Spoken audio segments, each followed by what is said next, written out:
Hey, we're so back. Trevon pulling up the namesake pull-up tray. We're here. We've exited training camp. We have started preseason. Ooh, I can tell you've got the itch. The NFL is trying to hold on. It's grasping. But it's almost NBA season. That's why I'm in the puffer. That's why I'm in the road man. We're ready for winter. We're ready Oh for man, Sam. basketball. How you doing? I'm good. As a Patriots fan, the itch is leaving me. 1-4 start. It's been rough. So I'm ready for basketball. How was Montreal? Mon- that city is great. The people there were so gracious.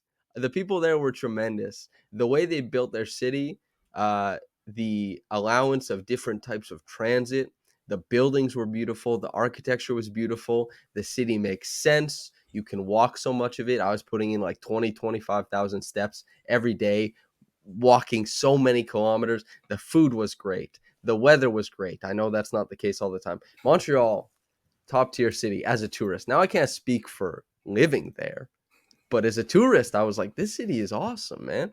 It was tremendous. Oh, that's good. Like when they said usually they do like Vancouver, right? So when it was in Montreal, I was if I didn't break my ankle, I guess We I would have been there. we had a huge. We are gonna throw everybody at this Yeah. training camp, man. We had myself, yourself, Josh, Lewis, S, and then it ended up just being myself, Lewis, and S because you dislocated your ankle and Josh tore his meniscus. I mean, come on, man. That's this It's, terrible. it's just old. Like on our Brody team, it's just you and Keenan now. I mean, Whole purpose of it was to play basketball together. Didn't happen. we're getting 40 minutes a game in, which is fun. I like the exercise. I like the cardio. So is there anything are you interested at all in because we didn't do so I'll say this quickly. For people who saw myself, Lewis, and S were in Montreal, and I people tweeted at me, people were commenting on it and saying, like, why is there no work going up?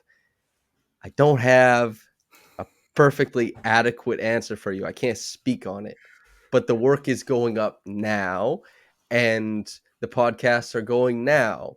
From the outside perspective, is there anything you're wondering about that happened at training camp that you're like, Samson has the inside track on this? What's the deal? I guess like the first thing, what was really odd was typically when like a young star is heading into training camp, there's like a central focus around like this is the particular basketball skill he's been working on. This is what's going to get him to the next level. But like from Darko, from Masai, pretty much on down was communication and leadership. One like does that bode to some of the stuff that may have happened in the past, or two, do they really see him as someone that really needs to galvanize this team to get them to where they need to be? I think Darko spoke less about the leadership. He talked about like communication on the Yeah. court and stuff like that.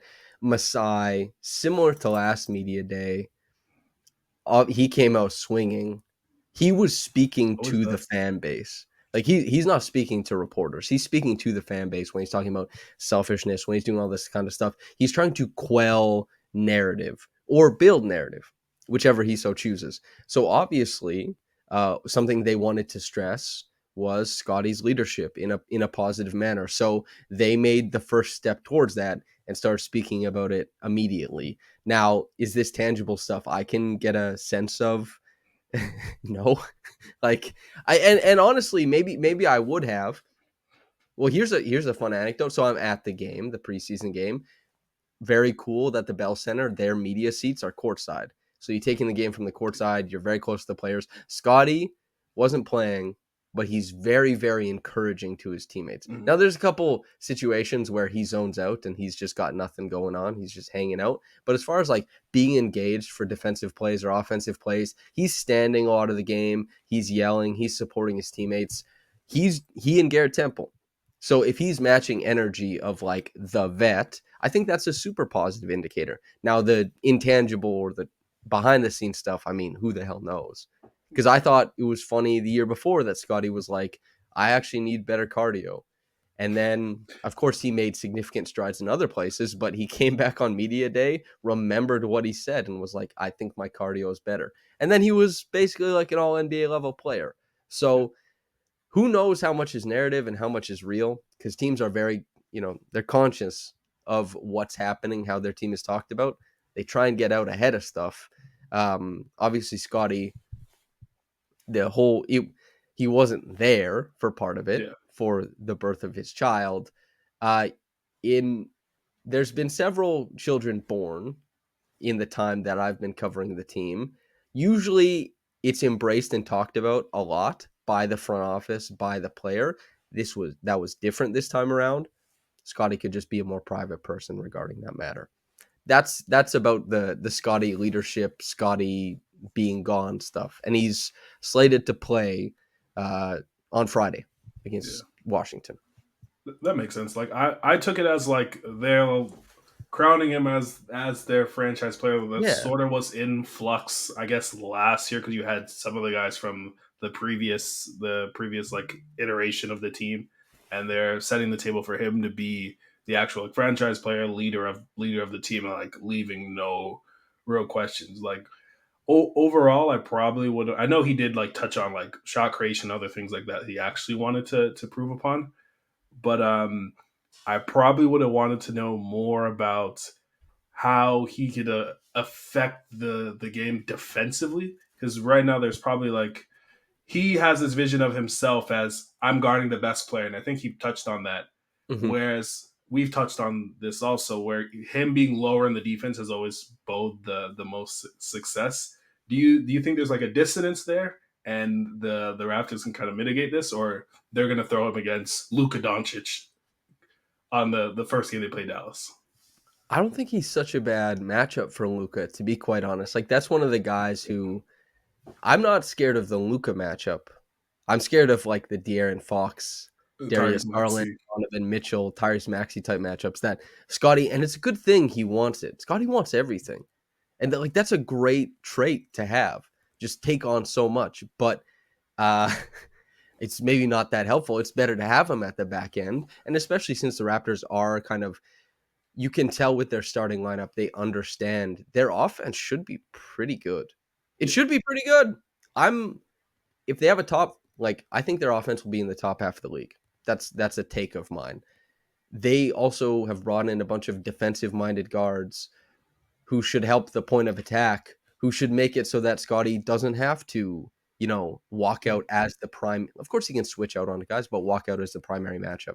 I asked him specifically on media day about this, about how he saw his role, and he said, like, yeah, partly in the back end, but also I'm trying to guard the best guys. So it's up to Darko to kind of, I guess, calibrate how much he wants to use Scottie. And Scottie will press, I'm sure, to get more of those, I guess, reps as the main on ball guy.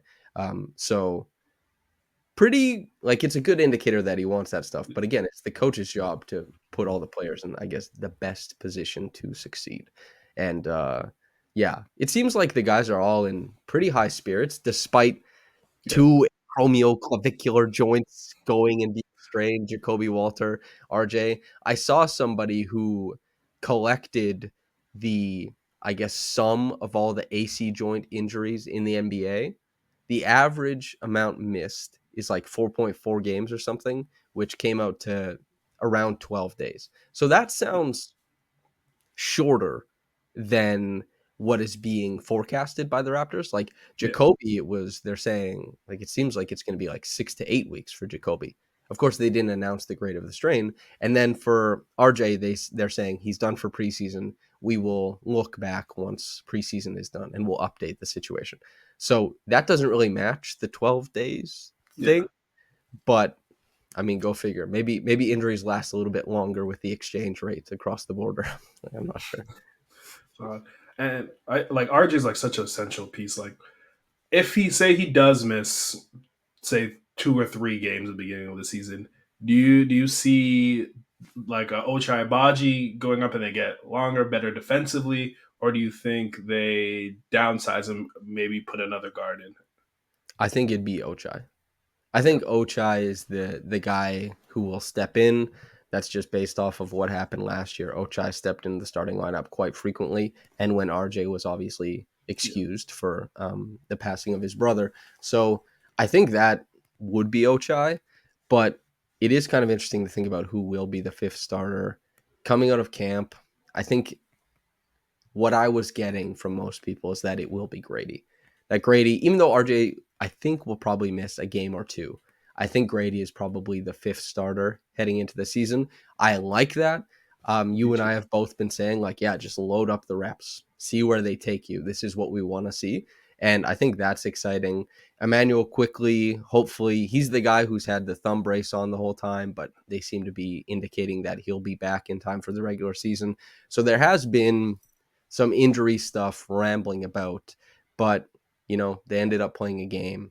It was pretty fun, and yeah, I guess your thoughts on training camp and preseason overall. Is it a positive experience for you? Yeah, definitely pause. I think we haven't had this influx of like young players in such a long time. So there's even though like the Raptors aren't heading the team going to be a contender, there's little subplots of things that you want to see within the actual game. And for Obaji, for example, him hitting a corner three, you're cheering, you're clapping for joy because that's a skill that's essential to him being an NBA player. He got Maybe the even hand placement. he Our did. friend, our friend S, he tried to do him dirty on social media. He was like, "Oh, they're teaching him to shoot." Just like Urs Chomche. Him some of the stuff you see from Summer League is just he is this unbelievable athlete that is so raw that he doesn't even know some of the places like within the pick and roll and sliding to get to where he needs to be or even be in position for a rebound.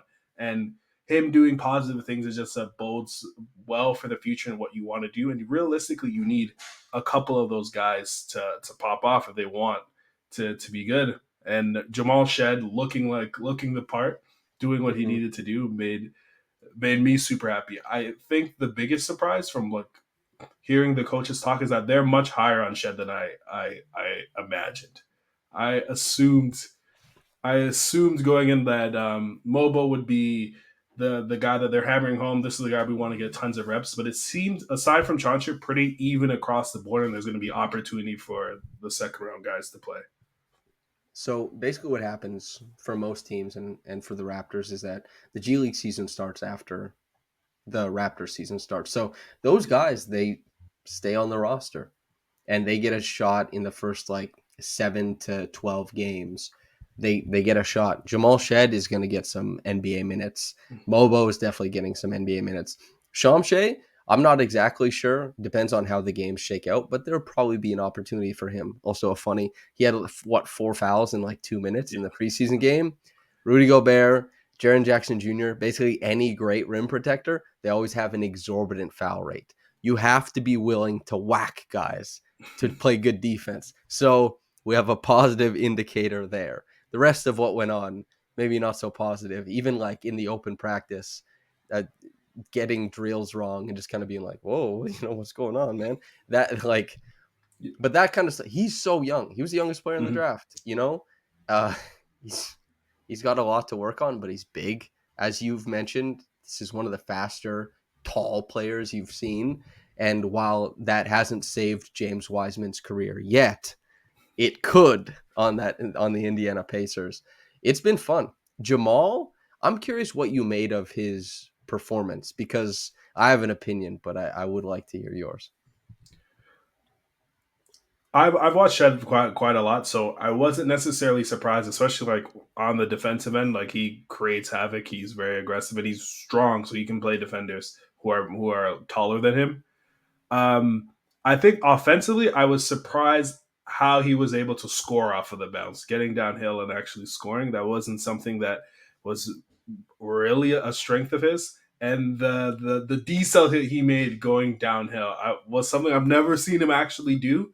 And if he's able to actually be a presence inside and utilize his strength, be herky jerky, it opens up his passing and it makes it more viable for him to get NBA minutes if he can actually create some small advantages and use his passing to open up threes for everybody else.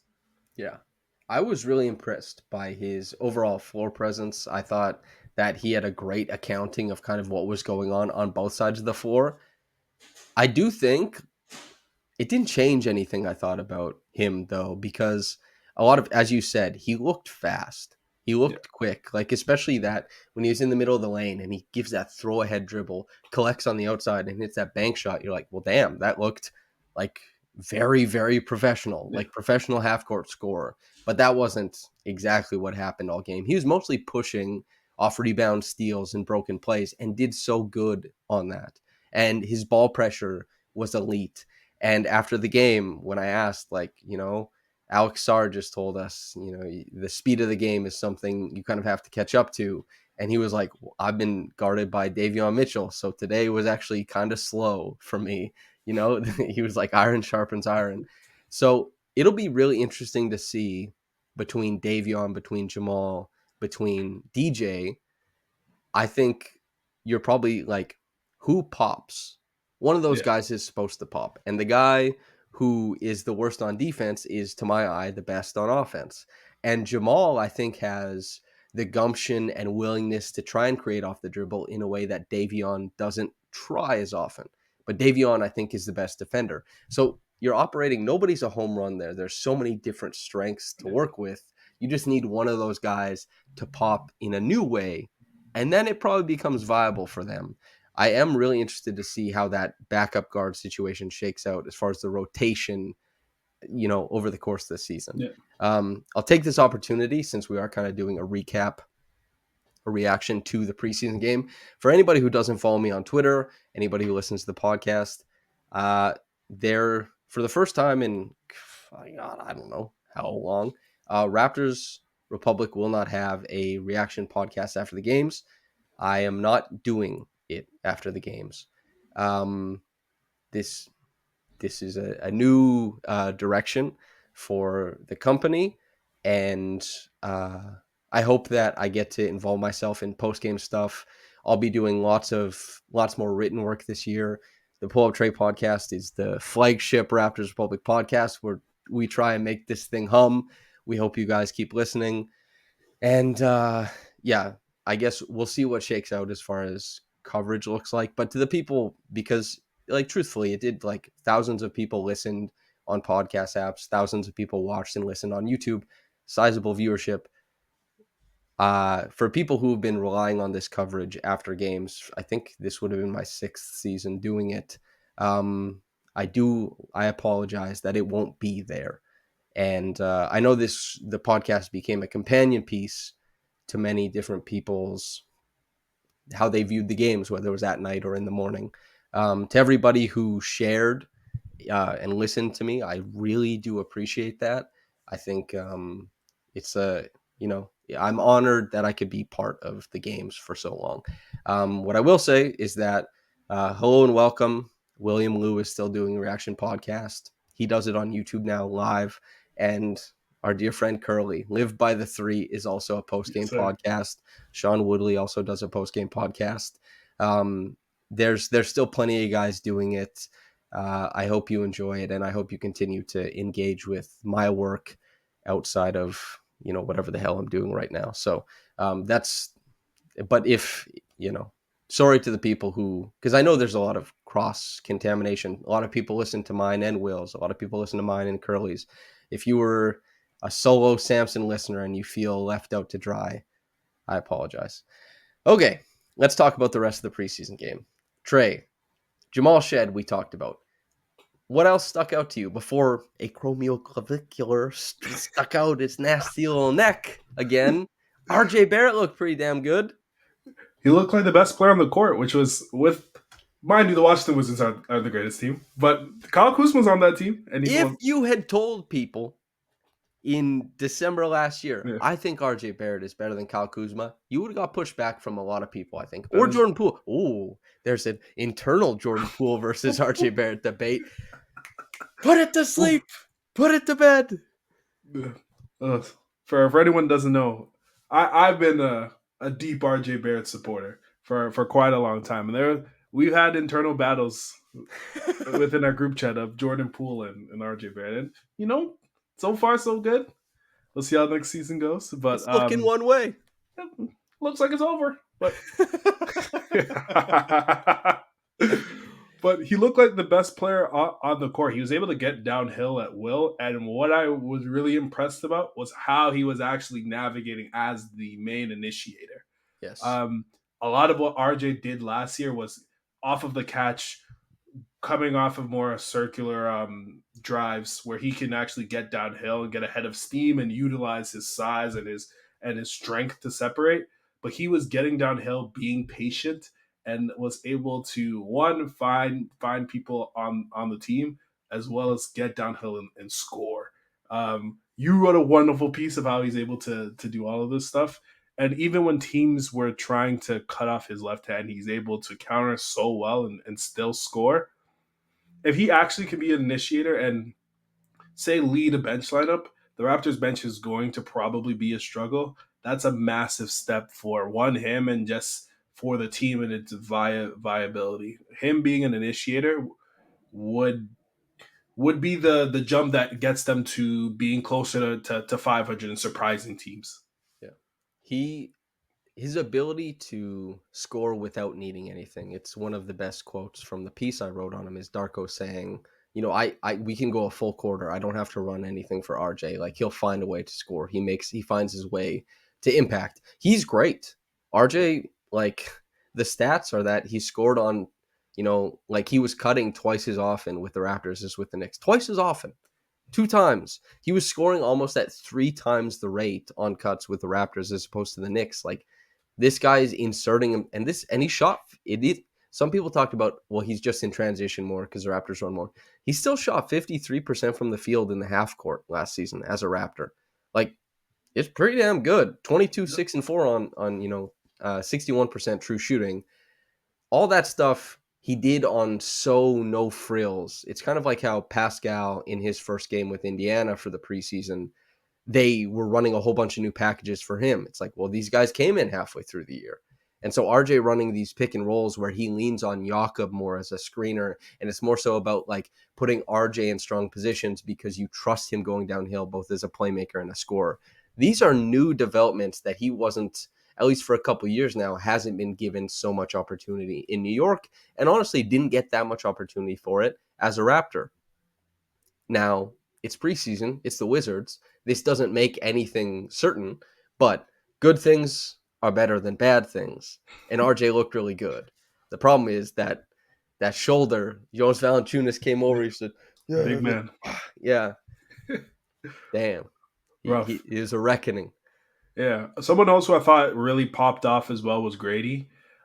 You saw in the game that he got rewarded for a lot of his activity, getting downhill. The dribble pull up. That lefty finish. Yeah, and the two dribble pull up is an effective tool for him because teams are going to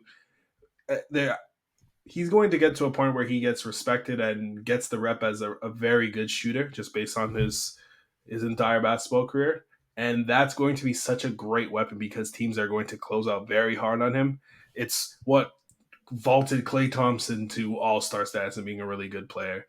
Those little things can help him score a lot easier and doesn't require tons of athleticism to get to those spots because of his shooting.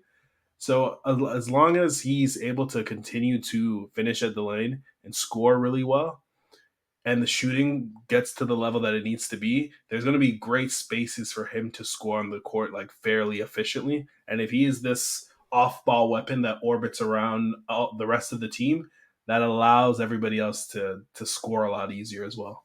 I think from what I'm seeing, he's developing in a unique way that I actually don't know if he's going to be strictly just the shooter who is like 41 or 42% from three. I think the more I see of him now, I think I see like a guy whose shot diet is he takes the hardest jump shots on the floor and he works as a maybe not secondary, but a tertiary creator outside of them, like 38, 39% from three. Maybe some seasons it's closer to 37, maybe some seasons it's closer to 40, but a lot of difficult shots that make it way easier on the offense. When the offense is struggling to create, You just throw in like a grenade DHO to Gradey and see if you can get a certain points per possession out of it. You just throw it into a pin down and see what he creates. But he's putting the ball on the floor more than I would have expected, and he's widening his possessions in a way that they make the shots a little bit harder, but they create more routes to playmaking. And I think that's going to be more valuable going forward, is that adaptability for him to shoot or play make. That's in motion. From a standstill, his foot speed, he still has a tough time getting past guys' shoulders and hips. So if he's creating from a standstill, sometimes Yeah. plays can die with him. But if you give him the ball on the move, he can progress the play to deeper parts of the floor. And while progressing the play to deeper parts of the floor, typically as a jump shooter, makes it more difficult because you're fading, leaning, all that kind of stuff. It also drags defenses a bunch of places, and he's developing in a very unique way for me. And also, this is what I asked Jamal Shead after the game, was like, you guys are all talking about ball pressure. You guys are all talking about this kind of stuff. You've highlighted DJ and Davion. What do you think of Gradey? And he was like, Gradey, he really cares. He like Gradey throws his body up at the defense. Now he's still got bad foot speed. He's still quite light. He needs to keep filling out his body over time. He's still such a young guy, but he beats guys to spots. He recognizes what the offense is trying to do. These things will coalesce eventually. There's a lot of things like going well. He's still a bad defender. No way around it. But in the Raptors defense, which is preaching ball pressure, ball pressure, ball pressure, Gradey started climbing up the floor, slapping the hardwood. It wasn't so bad. It was pretty good. And I also, Gradey like missed every three in summer league, and he missed all of his threes in the preseason game, but he hit all of his threes in the open practice, I'll just say, to quell people. And Gradey, speaking back to that, like maybe some years it's 37, maybe some years it's 39, he's a little bit of a streaky guy at this point. We'll see how all this shakes out, but he looks pretty good to me, and in a way that he can slowly build himself into a more and more complete player over time, rather than getting stuck in like that Bryn Forbes just shooter role. Yeah, 100%. Like I think it's one of the reasons why I had him higher than most. We shed tears when they drafted him, to be honest. Masai is back. But I think a lot of this opens up his passing too. We didn't see tons of that in the preseason game, but he has that ability. He makes really good reads. When he made the read to Mogbo for the lob, really quick processing speed. It shows how well he fits within the actual system and what they're trying to actually do. Because a lot of people within the situation, someone who could shoot just like him as well, are probably looking for his shot in that type of moment. I'm also wondering, what did you think of Mogbo? He obviously like some struggles dealing with height and activity, but there was some good things. So I would like to know what you thought. Yeah, I think I tweeted out right that Mobo has 5 rebounds and 4 assists, and I will not be tweeting out or acknowledging any other insights or stats about his game. It's been bad. Yep. Like, but again, this isn't the death knell on his career. But yeah, you got to be objective. I heard that the Raptors liked Mobo. I heard that the Raptors liked Chomche, put the feeler out there. They ended up drafting both and Shed, like popular bigs, well, Yeah. popular players from college, and obviously Chomche was linked to the Raptors. Um, Mobo has been bad. He has struggled with the speed of the game. He's struggled with the size of the game. He's still making a lot of good decisions in between those struggles. Like his sense for ceiling and finding space as, like that garbage collector power forward is pretty good. It's just when he's at that pivotal moment to score or make a play, there's more turnovers and there's more missed shots than you'd want. Turnovers and missed shots suck. If you have too many of them, it makes you a bad player, and Mobo hasn't been good so far. Defensively, he miscommunicated on like 3 or 4 switches over the course of the game. He is not as affecting as a backline guy right now as he should be, and he didn't really get to step out on players and test his foot speed because there were so many miscommunications on switches. None of it went really good, but again, that doesn't mean he won't end up being X or Y. It's just it was his first preseason game. Didn't look good. In the open practice, didn't look super great. But he started both in the open practice. He started the preseason game. We saw the Raptors, not that Mogbo is Pascal, but Pascal got early on in his career, like he started his first two games as an NBA player and then ended up going down to the G League and winning, Finals MVP and playing down there. And he wasn't good in his early NBA tenure, and he struggled at a lot of turnovers plus not finishing, couldn't shoot it all. This isn't, again, not to say that Mobo is Pascal. Please God, you don't want to put those types of. And Pascal was also one of the highest volume mid-range shooters in college before he got drafted too. Mobo is not that. But if you're going to ask a player to be putty and to be molded, there's some things that Mobo is doing positively that if you end up molding the better aspects of his game, it could all pop. He has a lot of the connective tissue of good Yep. player. You just need the finishing stuff, which, I mean, if it doesn't hit, he won't be the first second round pick to not hit. He won't be the first NBA player drafted to not hit. If it does, hell yeah. And I guess if nothing goes well, at least Scottie's got like a very close friend on the team. You know what I mean? But I'm gonna hope springs eternal. I'll remain optimistic about Mobo. Yeah, I like the pick when they made the pick. I'm a fan. He really struggled against size. I think just the biggest takeaway is that he's probably. And I don't want to use one game to as an indictment on his career, but he's won't be able to win off athleticism as like a guy Yeah. like Precious Achua did, who is going to rebound the ball at an absurd level and be able to, even though Precious's finishing kind of was streaky throughout his Raptor tenure, he still was able to get off very clean shots. Just the touch wasn't the greatest. Mobo was struggling getting off very clean shots. He was trying to utilize his strength to create space and score in the lane after some putbacks and things like that, and it really didn't work. Uh, what I did like from him is obviously you see the feel there when he's in the half court. He's really good as a connected player. He's able to drive and kick to guys around him. That's what the Raptors are trying to accomplish. My thing is he's probably going to have to be like one of the hardest working guys in the front court to one rebound at his size at an Mm-hmm. extreme level, and two be able to his second jump has to be outstanding to be the finisher that he Yep. needs to be.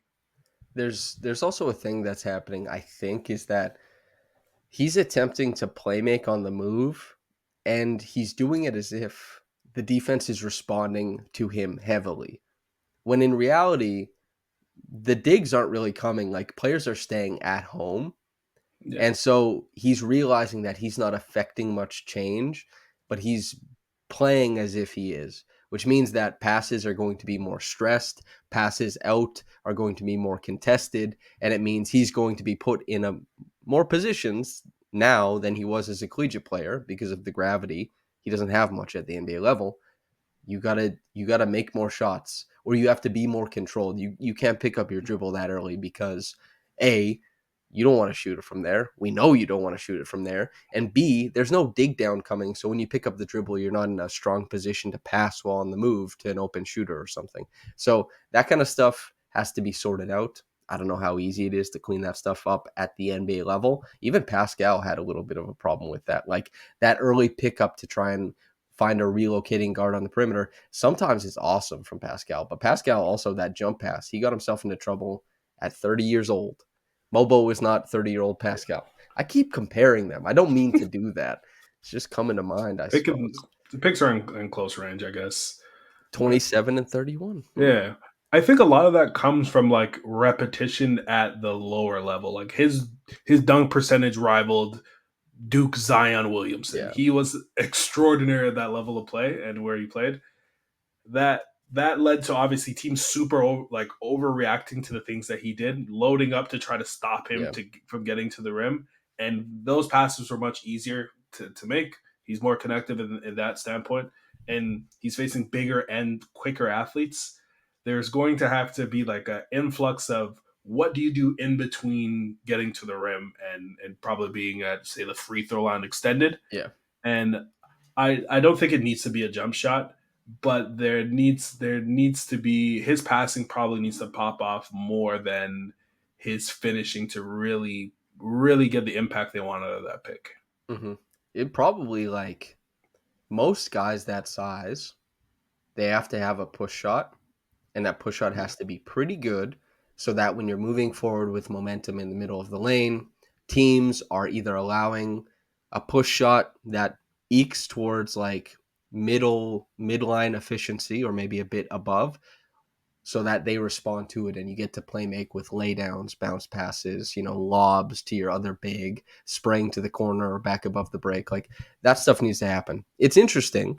The Raptors selected with 31 a statistical darling. That like Mogbo's stats profile coming out of college, like the numbers really did like him. Of course, then you have to do the scouting where you watch his game, you try and profile him and project him at the NBA level, see what might work, what might not, what might not, and you also and with Jacoby, they chose a guy who is like all scout work.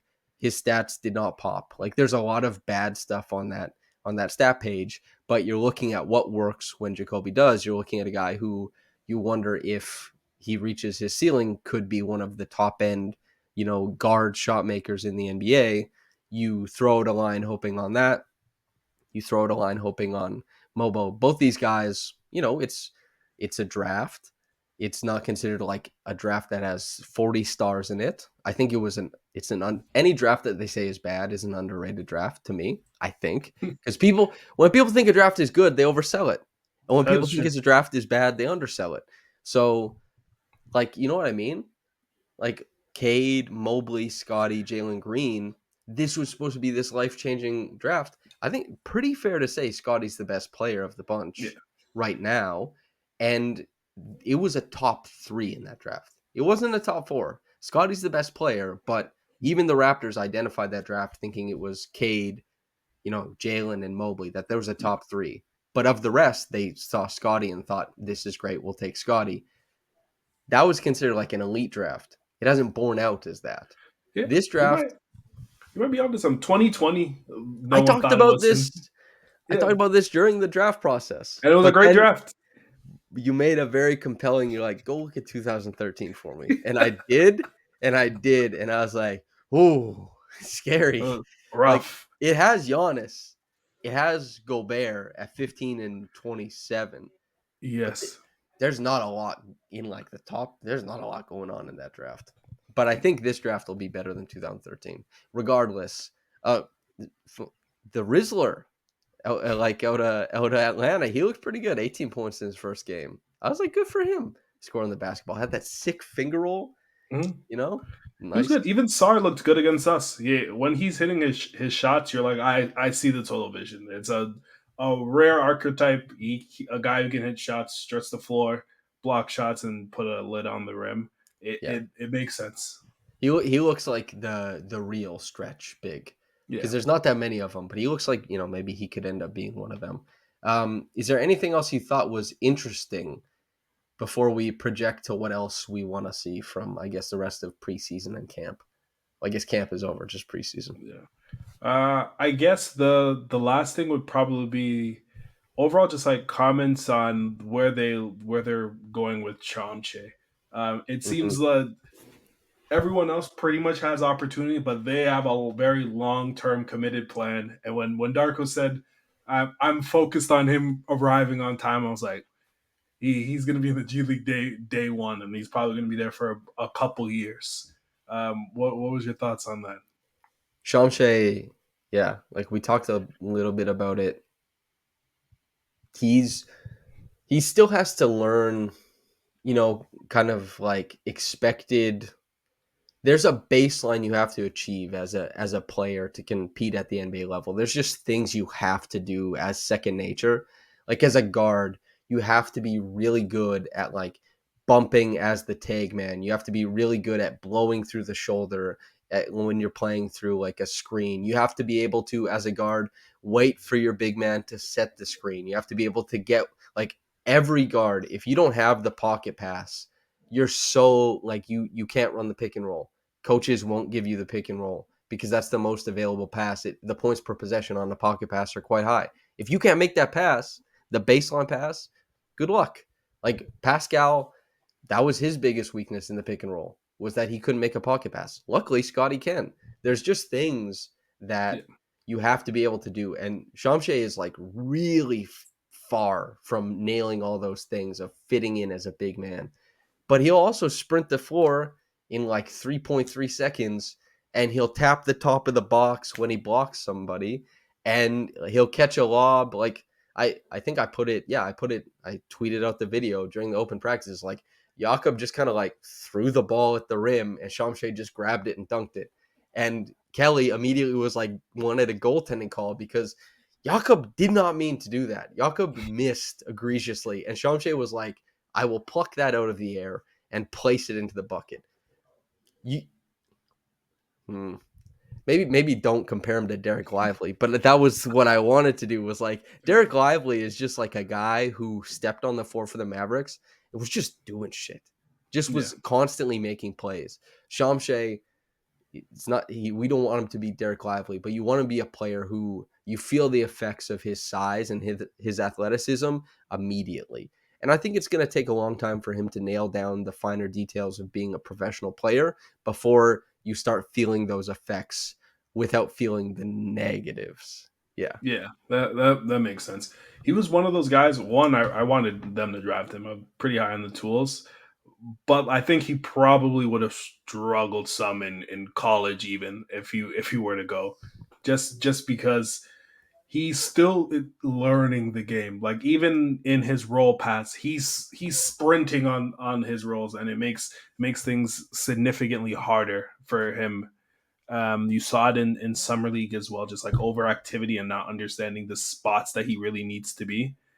I think the overall pick for him and where they're positioning is just they're really committed to development. The Raptors were two-way guys have kind of plucked in and out of the system the entire time, but they have a long term plan for this guy, and they're not looking for NBA production for him for a long time. Clearly, so it Yeah. goes to show that they're thinking long term and what this team is probably going to be the next few years. Yeah.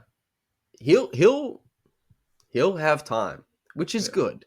He like a guy like that, he has to be able to come along at his own pace. And to your point about overactivity, it's a really great one. Sprinting past the passing window.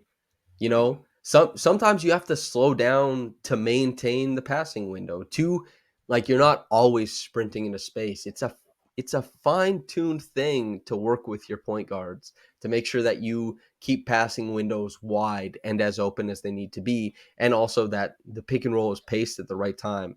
If the big man steps up, then you can sprint and try and go get a lob. But like when the defense is playing a certain way, you have to play it slow and be comfortable catching 14 feet away and knowing what to do with that. Right now, Chomche is like, I'm going to run at the rim.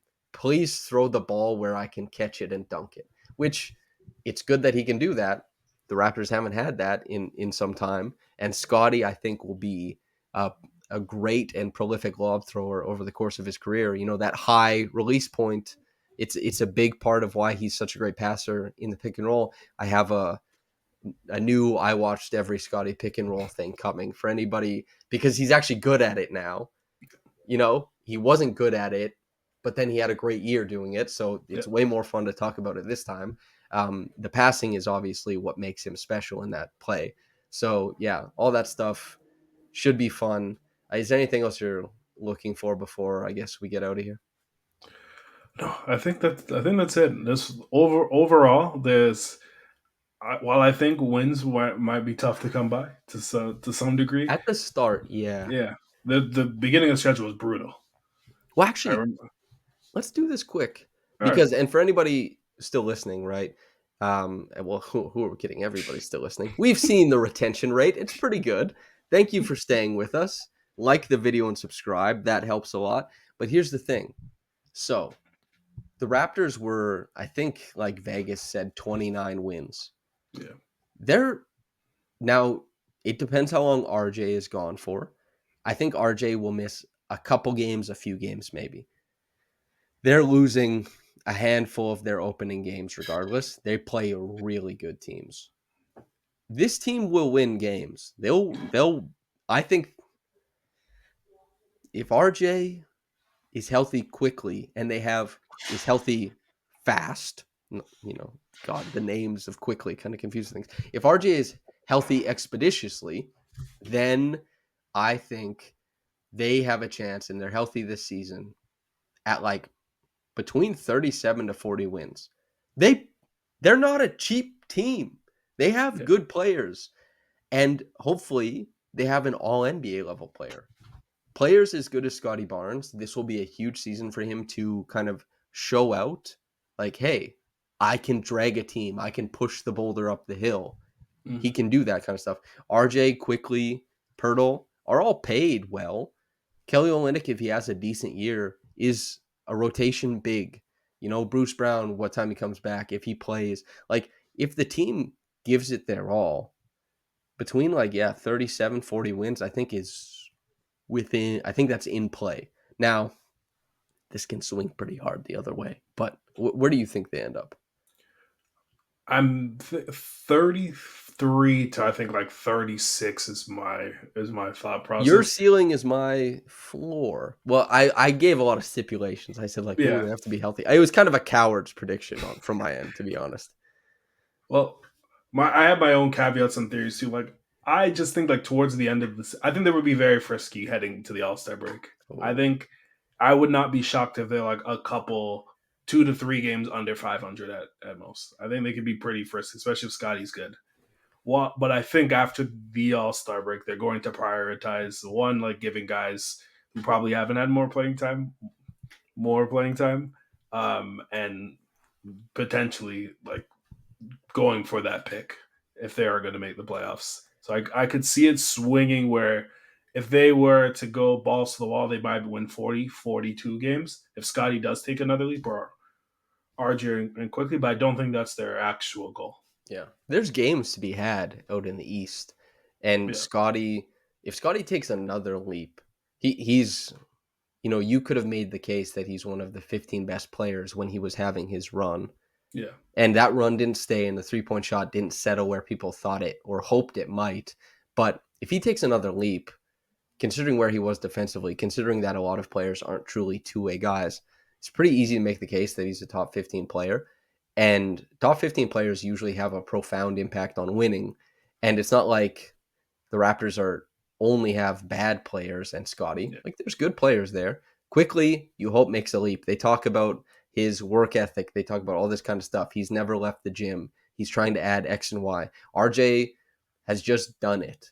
He's just scored the ball extremely efficiently, and they should be able to learn his defense and hide him a little bit better on that end. And also, he's 23, 24. You can hope for you can pray on some improvement there.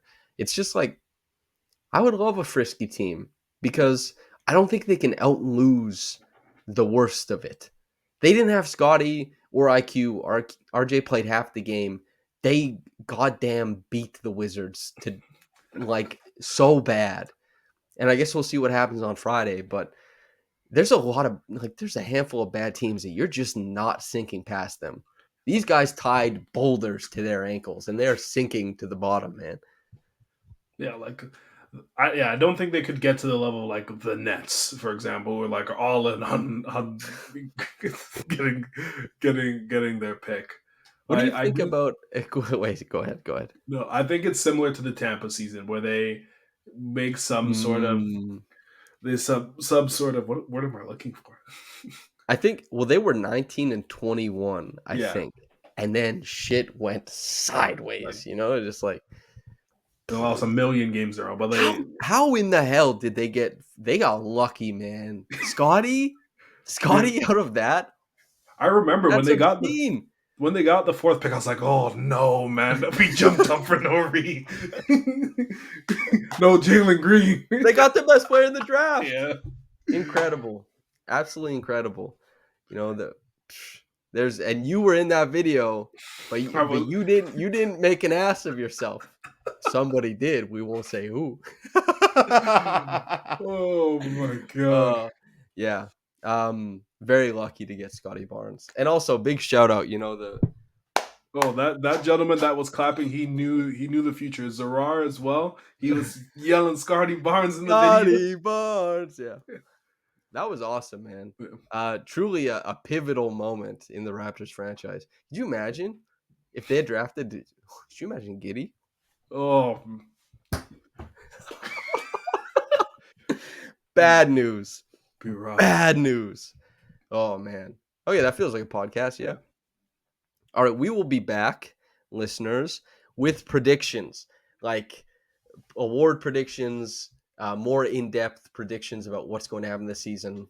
Esfandiar Berhani will be on, and we'll be talking about the Raptors at large. If I can stress anything, big year for Raptors Republic coming up. A lot more written stuff. There'll be so many features. S is doing the recaps still. I'll be doing a bunch of video essays. I hope to be doing more videos this year. So the YouTube channel, it won't have my reactions, but it will have more video essay stuff from myself and S. So, and it will still have this excellent podcast pull up tray. And we want that Mountain Dew sponsorship, man. So gas the numbers, please. I'm begging. I want that Shannon Sharp moment. Wait, you can't. Not the like Instagram moment. I want the Mountain Dew moment.